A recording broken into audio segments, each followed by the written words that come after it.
In order to understand the constantly changing trends in cosmetics, it is interesting to take a look at the evolution of makeup. Women and men have been wearing cosmetics for centuries, although the styles have certainly undergone some dramatic changes over time. Let's take a look at how cosmetics evolved. The earliest historical record of makeup comes from the first dynasty of Egypt c. 3100 to 2907 BC. Tombs from this era have revealed unguent jars, which in later periods were scented. Unguent was a substance extensively used by men and women to keep their skin hydrated and supple and to avoid wrinkles from the dry heat. The women of Egypt also decorated their eyes by applying dark green color to the underlid and blackening the lashes and the upper lid with kohl, which was made from antimony, a metallic element, or soot. It is believed that the Jews adopted the use of makeup from the Egyptians, since references to the painting of faces appear in the New Testament section of the Bible. Roman philosopher Plautus 254-184b wrote, "A woman without paint is like food without salt." Of course, Plautus was a dramatist, which would explain his preference for the look of a painted woman at that time. Romans widely used cosmetics by the middle of the 1st century AD. Kohl was used for darkening eyelashes and eyelids, chalk was used for whitening the complexion, and rouge was worn on the cheek. Depilatories were utilized at that time, and pumice was used for cleaning the teeth. Women wore white lead and chalk on their faces in Greco-Roman society. Persian women used henna dyes to stain their hair and faces with the belief that these dyes enabled them to summon the majesty of the earth. During the European Middle Ages, pale skin was a sign of wealth. 6th century women saw drastic measures to achieve that look by bleeding themselves, although, in contrast, Spanish prostitutes wore pink makeup. 13th century affluent women donned pink lipstick as proof they could afford synthetic makeup. During the Italian Renaissance, lead paint was used to lighten the face, which was very damaging to the wearer. Aqua Tofana was a popular face powder named for its creator, Signora Tofana. Made from arsenic, Signora Tofana instructed her rich clientele to apply the makeup only when their husbands were around. It's interesting to note that Tofana was executed some 600 dead husbands later. Cosmetics were seen as a health threat in Elizabethan England, although women wore egg whites over their faces for a glazed look. During the reign of Charles II, heavy makeup began to surface as a means to contradict the pallor from being inside due to illness epidemics. During the French Restoration in the 18th century, red rouge and lipstick were used to give the impression of a healthy, fun-loving spirit. Eventually, people in other countries became repulsed by excessive makeup and claimed the painted French had something to hide. During the Regency era, the most important item was rouge, which was used by most everyone. At that time, eyebrows were blackened and hair was dyed. To prevent a low hairline, a forehead bandage dipped in vinegar in which cat's dung had been steeped was worn. Most of the country dwellers' makeup recipes made use of herbs, flowers, fat, brandy, vegetables, spring water and, of course, crushed strawberries. During this era, white skin signified a life of leisure while skin exposed to the sun indicated a life of outdoor labor. In order to maintain a pale complexion, women wore bonnets, carried parasols, and covered all visible parts of their bodies with whiteners and blemish removers. Unfortunately, more than a few of these remedies were lethal. The most dangerous beauty aids during this time were white lead and mercury. They not only eventually ruined the skin but also caused hair loss, stomach problems, the shakes, and could even cause death.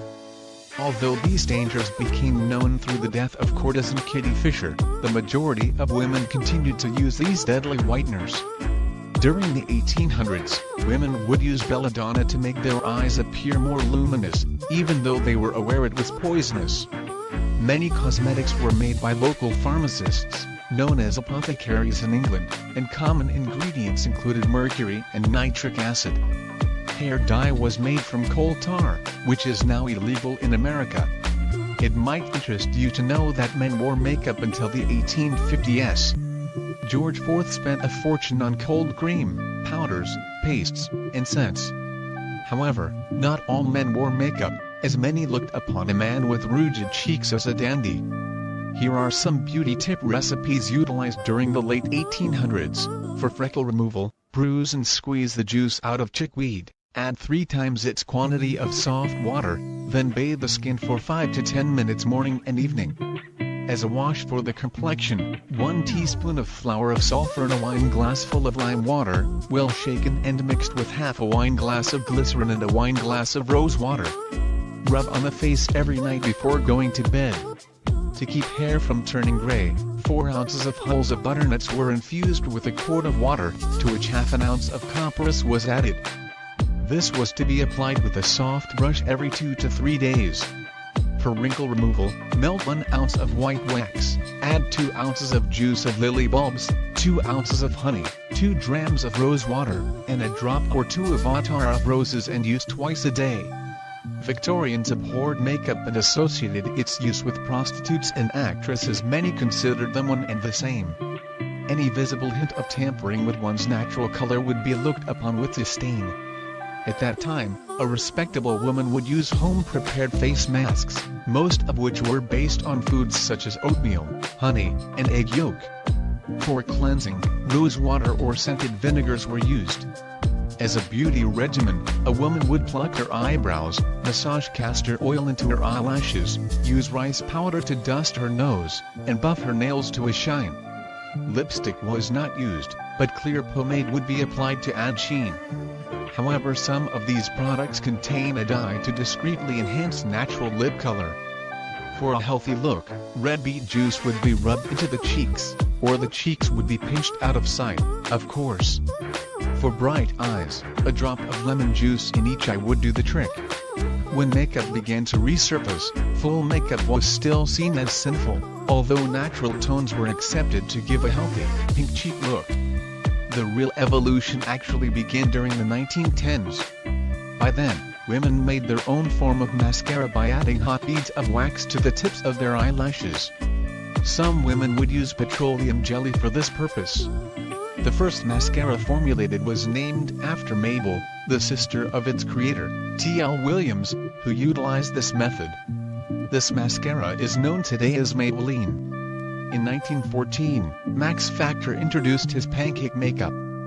Vogue featured Turkish women using henna to outline their eyes, and the movie industry immediately took interest. This technique made the eyes look larger, and the word vamp became associated with these women, vamp being short for vampire. During this decade, the first pressed powders were introduced, which included a mirror and puffer lips. Pressed powder blush followed soon after. The lipstick metal case, invented by Maurice Levy, became popular.